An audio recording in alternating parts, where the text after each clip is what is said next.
Hey there, welcome to My Green Pets. I'm William Green, and today we are beginning a fertilizer experiment. I've been noticing for quite some time now that plants just aren't doing as well as I would like. I'm seeing stuff like this, seeing stuff like this, seeing stuff like this, and I'm thinking maybe there's something that needs to be changed. And so you might know I've been using K-Lite for years now, but recently I ran out of my fish fertilizer that I was kind of rotating with, and now I'm just using exclusively K-Lite. And K-Lite is called K-Lite because it is very low in the element K, potassium. And I saw recently they did a foliar analysis of Calyrex, and it had very high levels of potassium in the leaves, which suggested that the plant really needs potassium. And the argument for K-Lite having low potassium is that I believe the argument was that potassium is so readily taken up by plants that you need to keep it low, otherwise it will block the uptake of other nutrients or something like that. So that was the reasoning behind it. So anyway, I have bought a little 1 pound bag of potassium sulfate, and I have mixed that into my K-Lite solution so that the potassium is right around 40 parts per million in that solution, whereas in the K-Lite solution it's much less, like, I don't know, something like 3 to 5 parts per million. So here's what we're going to do. In true scientific fashion, we're going to choose some plants that we're going to watch carefully. I mean, obviously we're going to look at the whole collection and see if things just generally look better, but we're also going to look really specifically at certain plants to see if we really notice changes. Okay, so first of all, my Calyrex seedlings. There are a lot of them, but I'm going to be watching them very carefully to see, for example, if this leaf coloration, where it's kind of light green and splotchy dark green, we're going to see if that changes. This one, for example. This little Shishvinfia horichii. I'm going to see if this thing I got as a division last year, and it put out 2 growths, and then they just kind of stopped. And this is supposed to be a pretty easy to grow plant. So I noticed it started to eat its back leaf here, and I'm thinking, okay, we're going to watch it carefully and see if it resumes growing. Alright, we got more Calyrex seedlings here, and we're just going to really keep an eye on them and see. This is the very last one of my Mayu by Orku cross. I either sold or the rest of them died. So this is it. And you can see top of that leaf dying back. And I'm wondering, will a little extra potassium change that? We're about to find out. Also my Purpurata and Pulcherima back here. They're turning their leaves are kind of turning yellow. Those back older leaves. So we're just going to see. Also, we're going to keep a very close eye on Hal, my Bulbophyllum echinolabium. He hasn't looked great for a couple years now. We're going to see if an increase in potassium will be enough to make Hal look better. Also, I want to draw your attention to a non-orchid that's in here that's super cool. I'm so excited. This is Amorphophallus cognac, and you can see it is starting to leaf it. Well, what's cool about these Amorphophallus is that this thing coming up, it's one leaf. Now the leaf is all branched and it looks like a little tree, but it is in fact one leaf.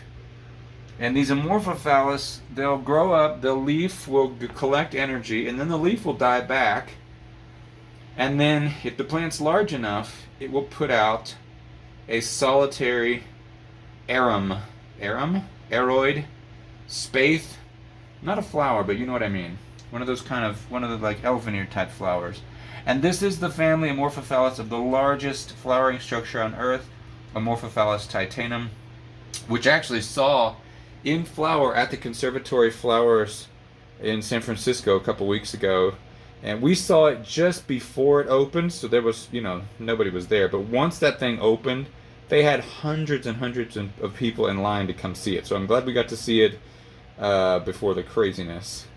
So I'm excited too because when I lived in Japan, I remember seeing fields and fields of these things. It's a crop in Japan. They grow it for the bulb, and the bulb creates this almost tapioca-like gelatinous stuff. They serve it in cubes with some foods in Japan. So anyway, some sentimental value, but also just a cool plant to have.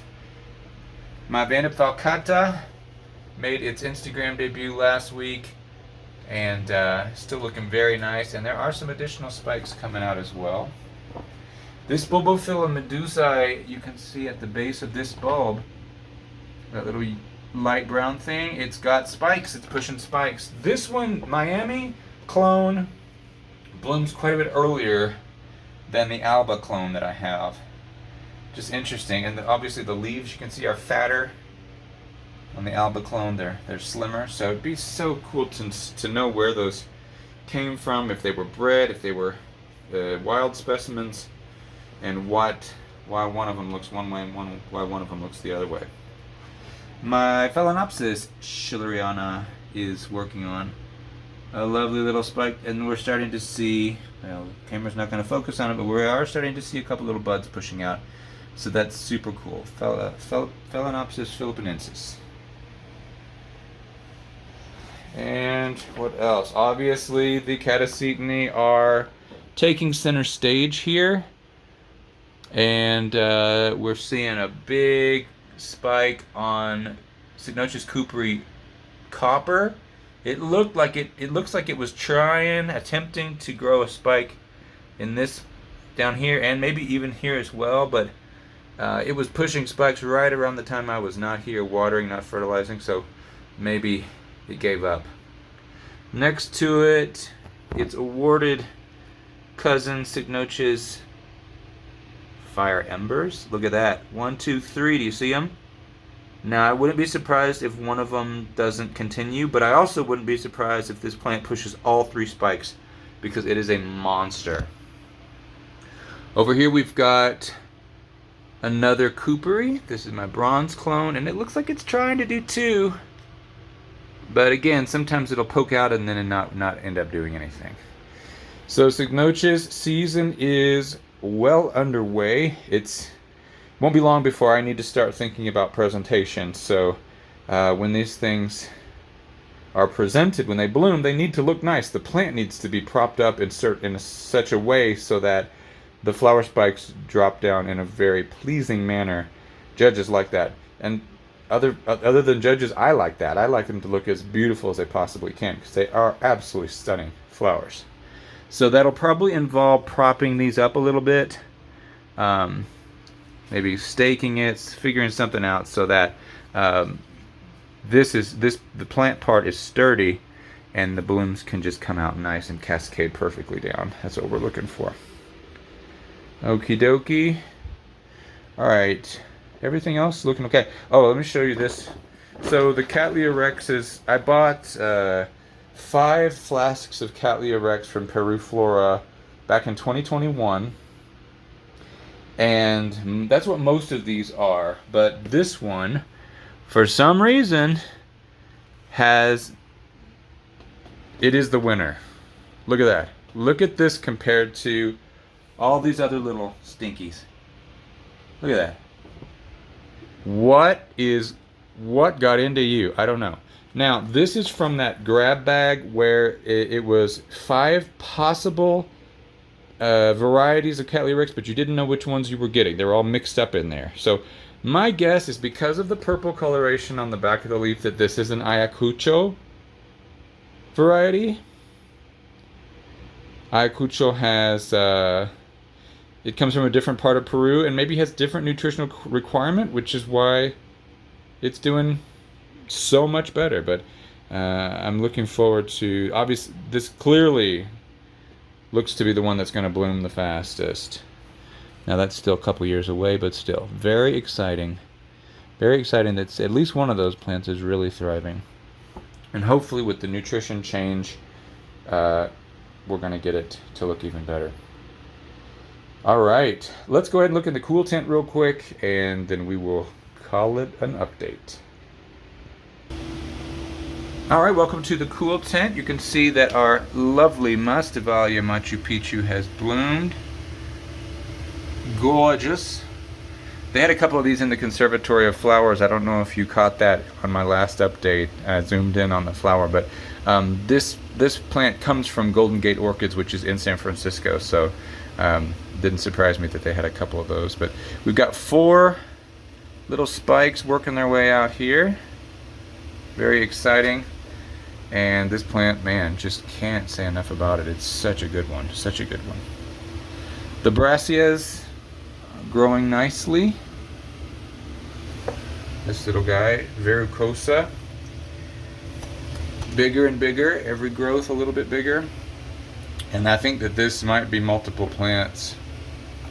It's, you know, they're seedlings, so there's probably a couple stuck together. So that's going to get huge. And then the last plant that we're going to be looking at for the increase in potassium is this Zygopetalum.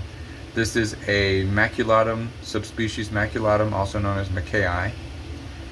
And I'm also going to be watching this one very carefully to see if the increase in potassium helps this guy out, because it's been doing nothing but dropping lower leaves. So maybe that tells me that something's not quite right in the nutrition department. I don't know. We're going to see.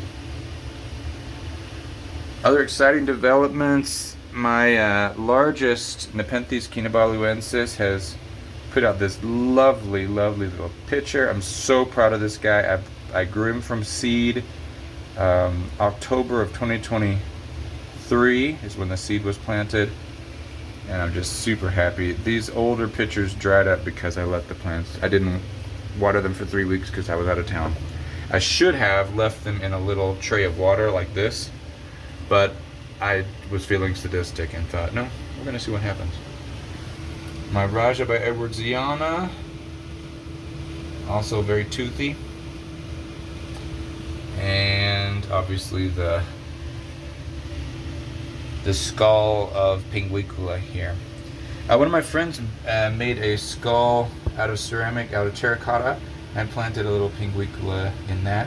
And I think I'm going to take that to Jeremiah's Carnivorous Plant get together in August and see if anybody wants to buy it.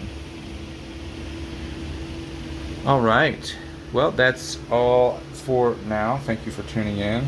Hope things are going well for you, and I'll see you later right here on My Green Pets. I'm William Green.